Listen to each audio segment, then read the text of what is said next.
ఇలా జొన్న రొట్టె తీసుకొని దాని మీద ఈ కర్రీ వేసి కొద్దిగా వెడల్పుగా అని నిదానంగా రోల్ చేసుకొని తింటే చాలా బాగుంటుందండి. ఒకసారి మీరు ట్రై చేసి చెప్పండి ఎలా ఉందో.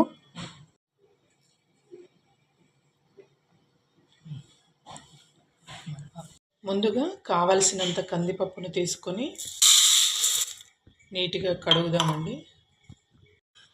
2 టైమ్స్ కడగండి వీటిని. కందిపప్పు ఉడకడానికి కావలసినన్ని నీళ్లు పోసుకొని ఉడకనివ్వండి. స్టవ్ మీద పెట్టి మీడియం ఫ్లేమ్లో పెట్టుకోండి. మూత పెట్టి ఉడికించండి. ఇప్పుడు రాడిష్ తీసుకొని నీట్గా పీల్ చేసుకోవాలండి. ఈ విధంగా నీట్గా పీల్ చేసుకోవాలి. ఈ విధంగా నీట్గా పీల్ చేసుకొని వీటిని కడగాలండి. ఒకసారి వాటర్లో వేసేసి అలా కడిగేసేయండి. ఇప్పుడు నీట్గా తురుముకోవాలండి. రాడిష్ తురిమిన తర్వాత ఈ విధంగా వస్తుందండి. ఇప్పుడు ఈ తురిమిన రాడిష్ని కొద్ది కొద్దిగా తీసుకొని ఇలా వాటర్ పిండేసేయండి. ఇలా వాటర్ పిండిన తర్వాత ఈ విధంగా వస్తుంది. ఇది పక్కన ప్లేట్లో పెట్టుకోండి. మీకు ఇలా చేత్తో చేయడానికి ఇబ్బంది అయితే ఒక క్లాత్లో వేసుకొని అంతా ఒకేసారి కూడా మొత్తం ఇలా ఇందులో ఉన్న జ్యూస్ అంతా పిండేయచ్చండి. ఇందులో ఉన్న జ్యూస్ పిండిన తర్వాత ఇది పొడి పొడిగా చేసుకోవాలి. ఈ విధంగా పొడి పొడిగా చేసి పెట్టుకోండి. మీకు ఒక చిట్కా అండి, ఈ రాడిష్ని ఇలా పిండింటాం కదండి, ఈ వచ్చిన సూపు ప్రొద్దున పరిగడుపుతో తాగితే ఫైల్స్ ప్రాబ్లం క్లియర్ అవుతాయని పెద్దవాళ్ళు అంటూ ఉంటారండి.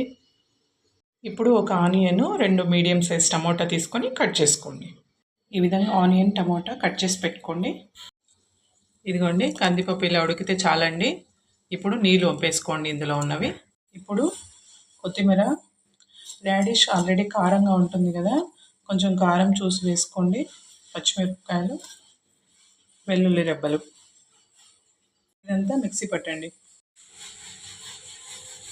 తగినంత ఆయిల్ వేసుకోండి. వేడైన తర్వాత పోపు సామాను, తర్వాత ఆనియన్స్ అలా కొంచెం కలపండి. ఇవి కొద్దిగా మగ్గాలి. మగ్గిన తర్వాత పచ్చిమిరపకాయలు మిక్సీ పట్టుకున్నాం కదా, అదంతా వేసేయండి. కలపండి బాగా. కొంచెం పచ్చిమిరపకాయలు కొద్దిగా మగ్గాలి. ఇందులో పసుపు వేయండి.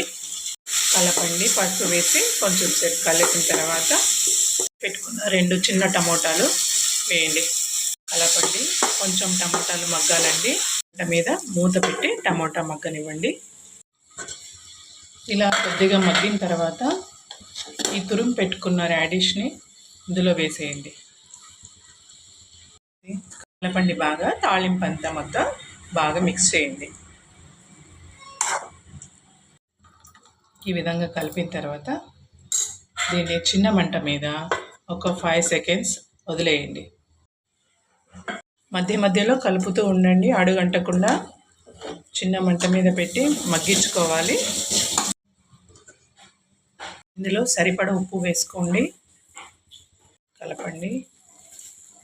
ఉప్పు వేసి మగ్గిస్తే ఇందులో కొంచెం నీరు వదులుతుందండి. ఆ నీరు ఇంకిపోయేంత వరకు ఫ్రై చేసుకోండి. ఇప్పుడు బాగా ఫ్రై అయిపోయింది. ఇందులోకి ఉడకబెట్టిన కందిపప్పు వేసేయండి. కలపండి నీట్గా.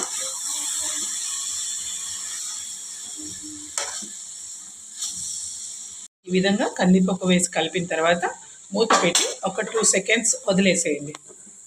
కందిపప్పుతో రాడిష్ ఫ్రై రెడీ అయిపోయింది. ఇక స్టవ్ ఆఫ్ చేసేసేయండి. రెడీ అయిపోయిందండి. ఇది జొన్న రొట్టె చపాతీతో చాలా టేస్టీగా ఉంటుంది. ఒకసారి మీరు ట్రై చేసి చెప్పండి ఎలా ఉందో.